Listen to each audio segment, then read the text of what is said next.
बिहार समाचार में आपका स्वागत है। चलिए जानते हैं बिहार की फटाफट बड़ी खबरों को। लेकिन उससे पहले ये न्यूज़ आप किस जगह से देख रहे हैं, हमें कमेंट बॉक्स में ज़रूर बताएं। बिहार में 65% आरक्षण का मामला सुप्रीम कोर्ट पहुंच गया है। राजद ने पटना हाईकोर्ट के फैसले को चुनौती दी है। सर्वोच्च न्यायालय ने बिहार और केंद्र सरकार को नोटिस भेजकर जवाब तलब किया है। इससे पहले उच्च न्यायालय रिजर्वेशन बढ़ाने के फैसले को रद्द कर चुका है। बिहार के विकास की कहानी 2005 से शुरू हुई है। इससे पहले क्या स्थिति थी, सब जानते हैं।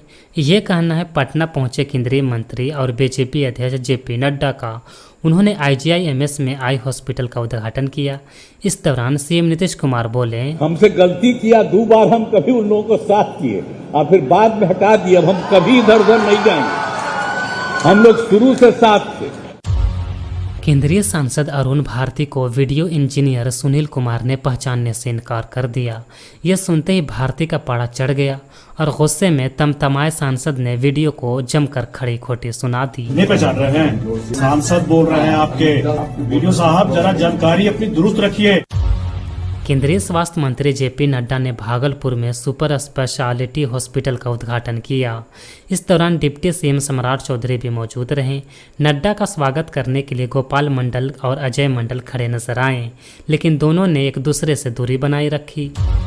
क्या वक्फ बोर्ड मुर्गी है जो अंडा देती है? इनकी ज़मीनें हर साल बढ़ जाती है, ये कहना है केंद्रीय मंत्री गिरिराज सिंह का। उन्होंने कहा कि वक्फ बोर्ड की दादागिरी खत्म होनी चाहिए। इनकी वजह से रेलवे के कई प्रोजेक्ट रुक गए हैं। बोर्ड ने कर्नाटक के किसानों के ज़मीन हड़प ली है। अरवल में बॉयफ्रेंड ने नंबर ब्लॉक किया तो प्रेमिका कुएं में कूद गई। गनीमत यह रही कि वक्त रहते बाहर निकाल लिया गया और उसकी जान बच गई। मामला रामपुर चोरमा थाना इलाके का है। प्रेमी और प्रेमिका दोनों नाबालिग हैं। रिश्ते में बुआ और भतीजा लगते हैं। मुजफ्फरपुर के शेरपुर बंगरा में इन दिनों सियार का आतंक दहशत का सबब बन गया है। गुरुवार को 12 लोगों को इसने काट कर लहूलुहान कर दिया। गांव के किनारे घनी झाड़ियां हैं और बड़े बड़े पेड़ हैं, जिससे सियार के पीछे होने की आशंका है। बिहार पुलिस ने महिलाओं की सुरक्षित यात्रा की सुविधा देने के लिए गुरुवार को निडर नारी प्रोजेक्ट की शुरुआत की है। इस प्रोजेक्ट का उद्देश्य महिलाओं को 24 घंटे 7 दिन निःशुल्क सुरक्षा सेवा प्रदान करना है। पहले चरण में इसे पायलट प्रोजेक्ट के रूप में पटना, नालंदा, गया, भागलपुर, बेगूसराय और मुजफ्फरपुर में शुरू किया गया। पायलट प्रोजेक्ट के तहत मिले फीडबैक के आधार पर 15 सितंबर से ये सुविधा पूरे बिहार में लागू की जाएगी। महिलाओं ने पहले दिन से डायल 112 में कॉल कर सेवा लेनी शुरू कर दी है। कुछ महिलाएं ये भी देखने के लिए फ़ोन कर रही हैं कि ये सही से काम कर रहा है कि नहीं।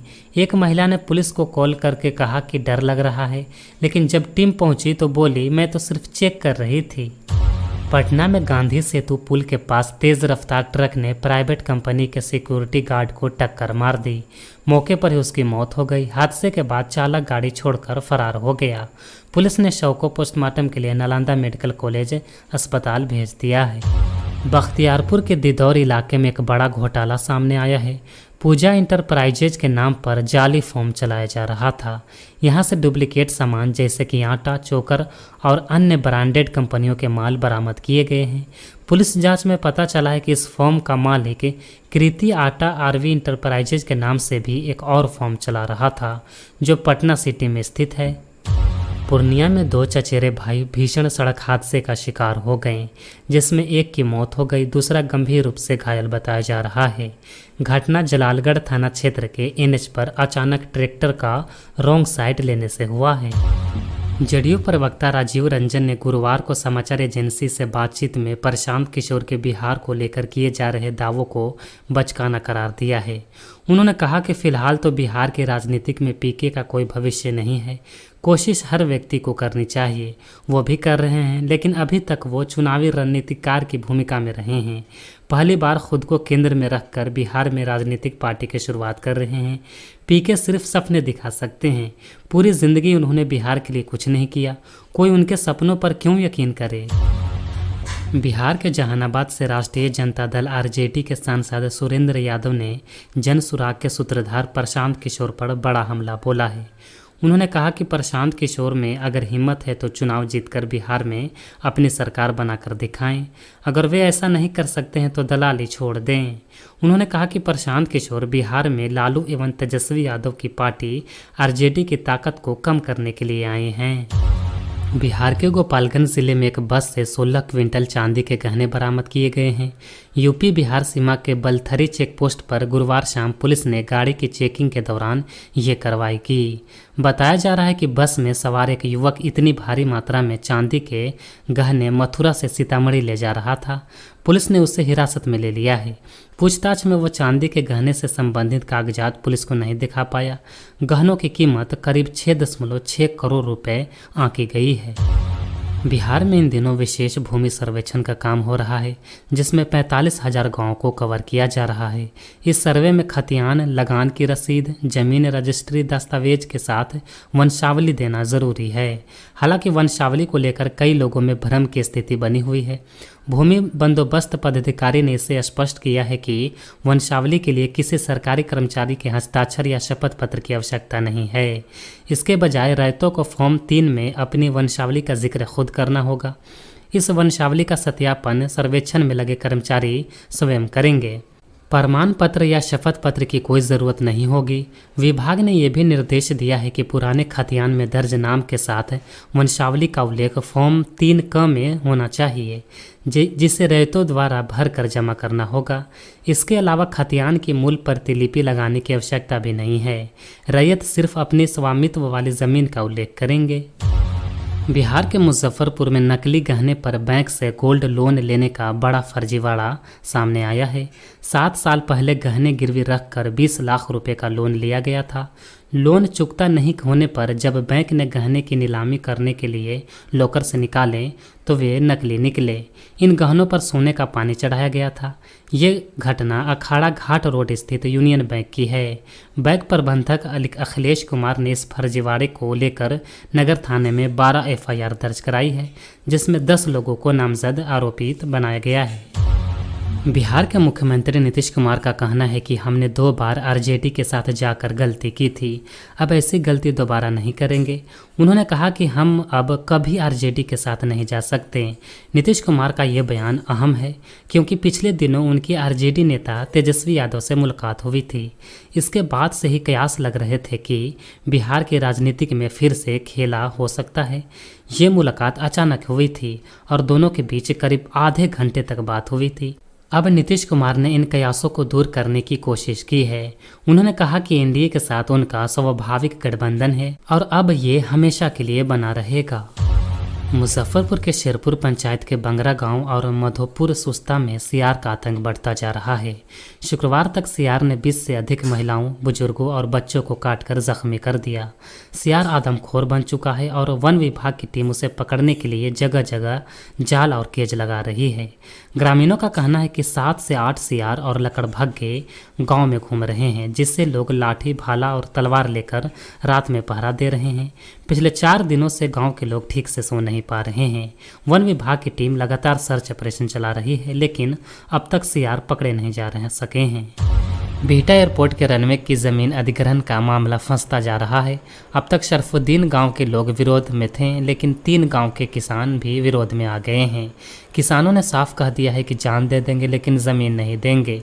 सीएम और डीएम के साथ अब तक कई अफसर बिहटा एयरपोर्ट के निरीक्षण में जा चुके हैं, लेकिन बात नहीं बन रही है। शुक्रवार को किसानों ने डीएम को ज्ञापन सौंप दिया। राजस्व एवं भूमि सुधार मंत्री दिलीप जायसवाल ने कहा है कि जो जिस जमीन पर रह रहे हैं उस पर उनका कब्जा है और उसका ऑनलाइन रसीद कट रहा है, तो उनको किसी तरह के कागजात दिखाने की ज़रूरत नहीं है।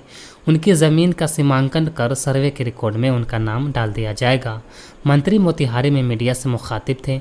उन्होंने कहा कि राजस्व विभाग के कर्मचारी और सर्वे अमीन को निर्देश दे दिया गया है कि वे ऐसे लोगों से कोई कागजात नहीं मांगे जिनका ज़मीन पर कब्जा है और उसका ऑनलाइन रसीद कट रहा है। मंत्री ने कहा कि सर्वे का मकसद किसी की ज़मीन छीनना नहीं है। इस बारे में बेवजह भ्रम की स्थिति बनी हुई है। उन्होंने लोगों को भरोसा दिया है कि वो अपनी ज़मीन के मालिकाना हक को लेकर पूरी तरह निश्चित रहें। मंत्री के अनुसार 72% मामलों में कोई विवाद या समस्या नहीं है। जिनकी पुश्तैनी ज़मीन का बंटवारा नहीं हुआ है और वे आपसी सहमति से ज़मीन का इस्तेमाल कर रहे हैं, उन्हें बिल्कुल भी परेशानी नहीं होगी। ऐसे लोग सर्वे टीम को अपनी घरेलू सहमति से अपने परिवार की वंशावली बनाकर देंगे, उनका काम हो जाएगा, उनका नाम सर्वे में आ जाएगा।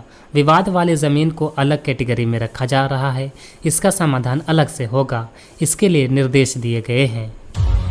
कीनिया में स्कूल में आग लगने से कम 17 स्टूडेंट्स की मौत हो गई है।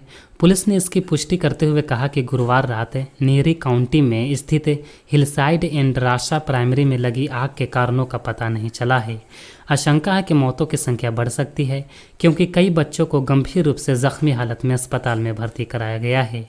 पुलिस ने कहा है कि मामले की जाँच शुरू कर दी गई है। दिलीप ट्रॉफी 2024 से 25 के पहले राउंड में इंडिया की बी टीम की ओर से डेब्यू कर रहे क्रिकेटर मुशीर खान की चर्चा हो रही है। उन्होंने ऐसे समय में 227 गेंदों पर नाबाद 105 रन बनाए, जब महज 94 रनों पर टीम के 7 विकेट गिर गए थे। सरफराज खान इस मैच में सिर्फ 9 रनों पर आउट हो गए, लेकिन उनके छोटे भाई मुशीर खान ने अपने इस डेब्यू मैच में ही शतक जड़ दिया। छोटे भाई के इस प्रदर्शन को पवेलियन में बैठे सरफराज खान देख रहे थे और शतक के बाद उन्होंने जमकर खुशी मनाई। इस शतक के साथ भारत के खिलाफ इस 4 दिवसीय मैच के पहले दिन भारत बी का स्कोर 78.6 ओवर में 7 विकेट पर 202 रन हो गया है। हरियाणा कांग्रेस प्रभारी दीपक बाबरिया ने संकेत दिया है कि पार्टी में शामिल हुए विनेश फोगाट जुलाना सीट से चुनाव लड़ सकती हैं। पत्रकारों के सवाल पर उन्होंने कहा कि विनेश का जुलाना से चुनाव लड़ना लगभग तय है। बजरंग पुनिया के चुनाव लड़ने पर उन्होंने कहा कि इस बारे में कोई जानकारी नहीं है और हरियाणा में अभी किसी सांसद को विधानसभा चुनाव लड़ने की अनुमति नहीं दी गई है।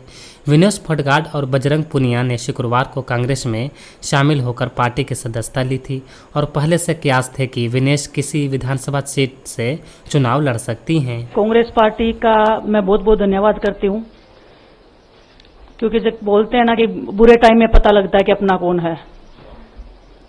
जब हम रोड पे घसीटे जा रहे थे तो छोड़ के बीजेपी को देश में जितनी भी पार्टियां हैं वो हमारे साथ में थी, हमारे दर्द को समझ पा रही थी, हमारे आंसुओं को समझ पा रही थी। मैं बहुत प्राउड फील कर रही हूँ कि मैं एक ऐसी पार्टी में, एक ऐसी विचारधारा में हूँ जो महिलाओं के साथ हो रहा अन्याय और उनके साथ बुरे बर्ताव के खिलाफ खड़ी है। वो लड़ाई लड़ने के तैयार है, सड़क से लेकर संसद तक। और मैं विश्वास दिलाती हूँ पूरे देशवासियों को कि जो मेहनत, जो लगन से हमने रेसलिंग में काम किया है, हम चाहते हैं कि देश के हर एक नागरिक को जो दर्द, जो तकलीफ हमने झेली है, खासकर महिलाओं के लिए, हर एक उस महिला के साथ में हम खड़े हैं जो अपने आप को लाचार, अपने आप को बेबस समझती है। भारत ने शुक्रवार को मध्यम रेंज की बैलिस्टिक मिसाइल अग्नि-4 का सफल परीक्षण किया।